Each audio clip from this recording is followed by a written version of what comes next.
lagi dengan Ibu pada mata pelajaran prakarya. Pada pagi hari ini kita akan membahas materi pengolahan bahan serat alam. Pada materi sebelumnya kita sudah membahas apa itu pengertian dan jenis dari bahan serat alam. Nah, sekarang kita akan membahas bagaimana mengolah bahan serat alam itu yang akan menjadi kerajinan. Tujuan pembelajaran pada pagi hari ini yaitu agar kalian dapat memahami teknik pengolahan bahan serat alam dengan benar, sehingga dapat menjadi kerajinan yang kalian nanti akan buat. Nah, sebelum membuat produk kerajinan, tentunya pengrajin atau yang membuat kerajinan itu harus melakukan proses pengolahan terhadap bahannya. Pengolahan tersebut dapat dilakukan secara manual maupun menggunakan mesin.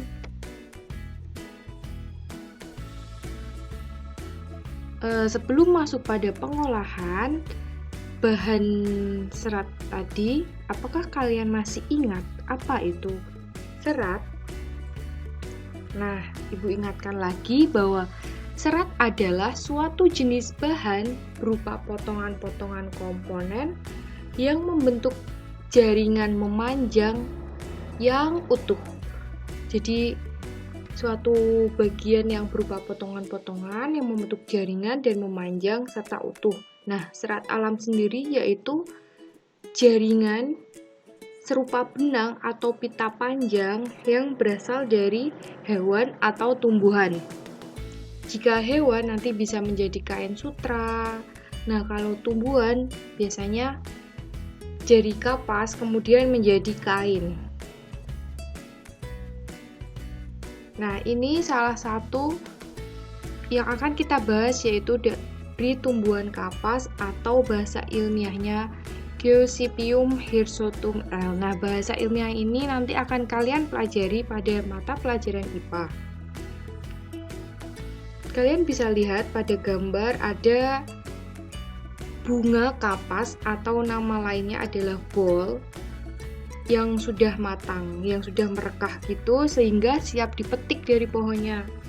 Nah, setelah dipetik, nanti inilah yang akan diolah menjadi bahan dasar kain.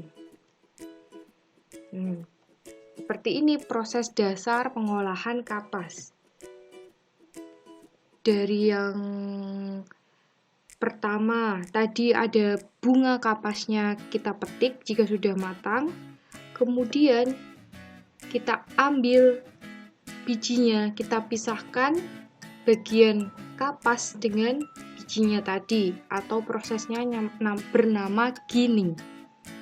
Yang ketiga, ada proses mekanis untuk membuka gumpalan serat dan meluruskan serat tersebut agar sejajar satu sama lain.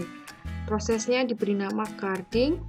Dan keempat, ada memisahkan serat yang lebih pendek supaya benang yang dihasilkan lebih baik dan kuat. Nah, nama prosesnya combing.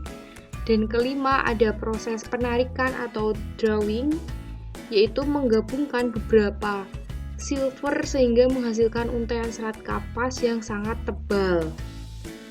Nah, yang terakhir ada slapping, yaitu penggabungan dan pemilinan serat menghasilkan ketebalan dan ukuran benang yang sesuai yang akan kita gunakan untuk membuat kerajinan. Nah, ini pengetahuan umum saja, di buku kalian emang tidak sedetail seperti ini. Tapi kalian harus tahu sebenarnya kan tidak langsung menjadi dari kapas, tidak langsung bisa menjadi kain seperti itu. Tapi ternyata ada 6 langkah ini yang bisa membuat kapas itu digunakan untuk menjadi kerajinan. Seperti baju yang kita pakai kan berasal dari kain. Nah, kain tersebut ternyata berasal dari kapas. Jadi kita harus bisa berpikir, oh ternyata tidak langsung jadinya bagaimana, tapi proses sebelum-sebelumnya. Nah, seperti itu. Seperti kalian belajar, itu kan pelan-pelan, tidak langsung bisa. harus berusaha terlebih dahulu.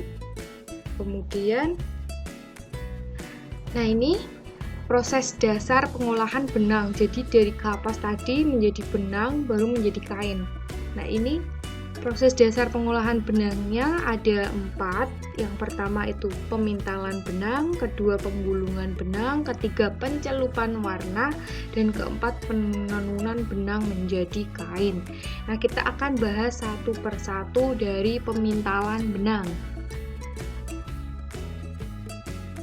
Pemintalan atau spinning merupakan proses pemutaran serat yang sedang ditarik. Nah, setelah penarikan dan pemberian puntiran akan terbentuk untaian dan kemudian untaian itu akan digulung. Nah, pemintalan tersebut merupakan serat yang telah diambil dari alam, kemudian digenggam dengan salah satu tangan, dan tangan lain akan menarik ujung serat sedikit demi sedikit sambil memberikan puntiran. Dari gambar kita bisa membayangkan ya bahwa tadi dari bunga kapas yang sudah diolah, dipisahkan dengan bijinya sampai proses terakhir tadi. Kemudian dilakukan pemintalan ini, berarti salah satunya memegang, salah satu tangan memegang kapasnya, salah satunya menarik. Nah, jadi puntir-puntir seperti itu namanya memintal atau spinning. Spinning kan memutar ya. Memintal. Nah, ini masih tradisional sehingga menggunakan tangan.